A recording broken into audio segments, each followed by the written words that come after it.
জরুরি মিটিং শুরু। Pay scale নিয়ে প্রধানমন্ত্রী তারেক রহমান জাতির উদ্দেশ্যে ভাষণ দিলেন। কর্মকর্তা ও কর্মচারীদের জন্য নতুন সুখবর এলো। সচিব কমিটির তথ্য মতে প্রধানমন্ত্রীর এই সিদ্ধান্তের চূড়ান্ত রূপরেখা প্রণয়নের কাজ ইতিমধ্যেই শেষ হয়েছে। কমিটির সদস্যরা জানিয়েছেন, অত্যন্ত সুশৃঙ্খল ও পরিকল্পিতভাবে নতুন বেতন কাঠামো নির্ধারণ করা হয়েছে, যাতে কোনো স্তরের কর্মচারীরাই বঞ্চিত না হন। দীর্ঘ পর্যালোচনার পর একটি বাস্তবসম্মত বেতন স্কেলের খসড়া তৈরি করা হয়েছে, যা সাধারণ কর্মচারীদের দীর্ঘদিনের জল্পনা কল্পনার অবসান ঘটাবে।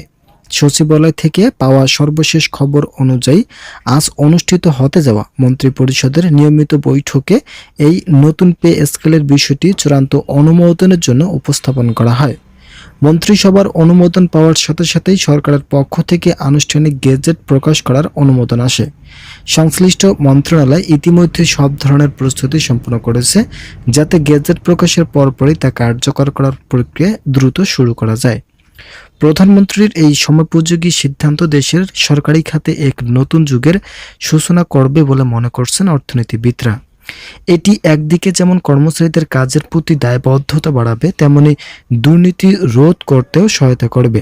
প্রধানমন্ত্রী তারেক রহমানের এই সাহসী ও মানবিক পদক্ষেপকে স্বাগত জানিয়েছেন বিভিন্ন মহল, যা আগামী দিনে দেশের উন্নয়ন যাত্রাকে আরও বেগবান করবে বলে প্রত্যাশা করা হচ্ছে। আপনারা যারা এখনও চ্যানেলটি সাবস্ক্রাইব করেননি তারা অবশ্যই চ্যানেলটি সাবস্ক্রাইব করুন। আজ প্রধানমন্ত্রী তারেক রহমান বন্যা পরিস্থিতি নিয়ে ভাষণ দেওয়ার সঙ্গে সঙ্গে সরকারি চাকরিজীবীদের বেতন বৃদ্ধির বিষয়গুলো গুরুত্বপূর্ণ ইতিবাচক ধারা ব্যক্ত করেন। কর্মচারীদের অর্থনৈতিক অবস্থা বর্তমান বন্যায় কবলিত মানুষের মতো বলে ইতিবাচক ধারণা ব্যক্ত করেন তারেক রহমান। তার এই সিদ্ধান্ত বাংলাদেশের 24 লক্ষ সরকারি চাকরিজীবীদের 6 সদস্যের পরিবারকে অর্থনৈতিকভাবে স্বাবলম্বী করতে যথেষ্ট ইতিবাচক ভূমিকা রাখবে। তার মতাদর্শে সচিব কমিটি তাদের রিপোর্ট প্রস্তুত করেছে। আগামীকাল মূলত আজ মন্ত্রিপরিষদের বৈঠকে সেগুলো উল্লেখ করা হয়। এছাড়াও সচিব কমিটির সদস্যরা বলেন, বেতন বৃদ্ধি নিয়ে এত জটিলতা কোনোভাবেই মেনে নেওয়া যায় না। কেন এত বিলম্ব থাকবে? তারা ন্যায্যতার ভিত্তিতে দাবি জানিয়ে আসছেন, তাই তাদের প্রাপ্য দাবিগুলো বুঝিয়ে দেওয়া আমাদের অন্যতম প্রধান এবং মূল দায়িত্ব। ফলস্বরূপ আমরা তাদের সকল দাবি যথাযথভাবে বাস্তবায়ন করার মধ্য দিয়ে পূর্ণাঙ্গভাবে সকল কিছু বাস্তবায়িত হয়েছে। এছাড়া মন্ত্রিপরিষদের জরুরি একটি বৈঠকের আয়োজন করা হয়েছিল আজ। এই বৈঠকে সকল কিছুর আদ্যপন্থী বিষয়গুলো উঠে এসেছে। এছাড়াও গ্রেড ভিত্তিক নতুন তালিকা ও কর্মচারীদের বেতন কিভাবে বৃদ্ধি করা হলে কর্মচারীদের বৈষম্য দূর হবে সেই বিষয়গুলো উঠে এসেছে। আপনারা যারা এখনও চ্যানেলটি সাবস্ক্রাইব করেননি তারা অবশ্যই চ্যানেলটি সাবস্ক্রাইব করুন। বরিশালে বন্যা দুর্গত এলাকা পরিদর্শনে গিয়ে এক অভূতপূর্ব দৃশ্যের অবতারণ হলো।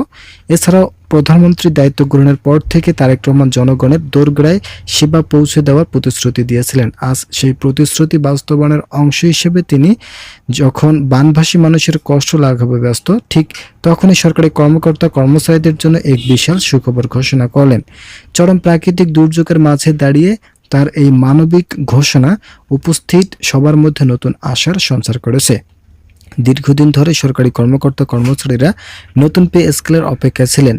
দেশের অর্থনৈতিক পরিস্থিতির প্রেক্ষাপটে তারা দ্রব্যমূল্যের ঊর্ধ্বগতির সাথে লড়াই করেছিলেন। প্রধানমন্ত্রী তার ভাষণে উল্লেখ করেন যে সাধারণ মানুষের পাশাপাশি যারা রাষ্ট্র পরিচালনার চাকা সচল রাখেন তাদের আর্থিক নিরাপত্তা নিশ্চিত করা সরকারের দায়িত্ব। তিনি বলেন, সরকারি কর্মচারীদের জীবনযাত্রা মান উন্নয়ন ও কাজের গতিশীলতা বাড়াতেই সরকার এই বিশেষ সিদ্ধান্ত গ্রহণ করেছে।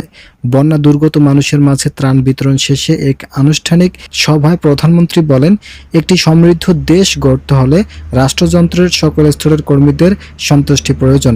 আমরা কোনো বৈষম্য চাই না, বরং মেধার মূল্যায়ন এবং কাজের যথাযথ পারিশ্রমিক নিশ্চিত করতে বদ্ধপরিকর। তার এই ঘোষণা উপস্থিত জনতা ও সরকারি কর্মকর্তা ব্যাপক উচ্ছ্বাস প্রকাশ করেন। দীর্ঘদিনের প্রত্যাশা পূরণের আভাস পেয়ে সরকারি মহলে স্বস্তি নেমে এসেছে। ভিডিওটি শেষ করার পূর্বে আপনারা অবশ্যই চ্যানেলটি সাবস্ক্রাইব করে আমাদের সঙ্গে থাকুন।